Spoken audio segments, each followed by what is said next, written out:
Cześć, witam serdecznie. Dzisiaj dwie wersje bardzo prostego i pysznego humusu. Jak przygotować ciecierzycę?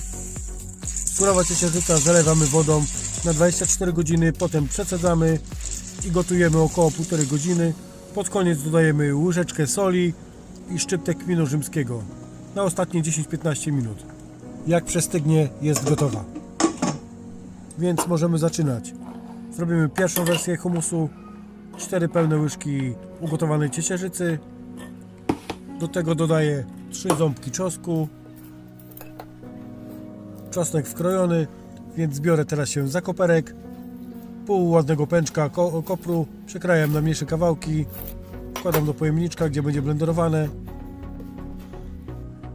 Dolewam odrobinę wody, mniej więcej 50 ml. Nie dodaję żadnej soli, pieprzu. Dodam harissę, 1 płaska łyżeczka.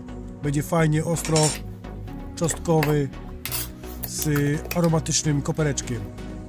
I to wszystko blenderuję na jednolitą masę. I wychodzi nam coś takiego. Piękny, zielony humusik. Pyszniutki. Teraz druga wersja, trochę łagodniejsza, ale też bardzo pyszna. Pół pęczka natki pietruszki. 4 pomidorki suszone. Kroję na mniejsze kawałki. Do pojemniczka. I do tego też 4 łyżki ugotowanej ciecierzycy. Dolewam odrobinę wody. Tutaj też już nic więcej nie przyprawiamy. Zamykamy i miksujemy.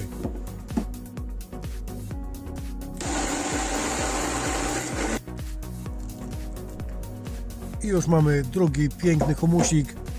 Bardzo pyszny w swoim smaku.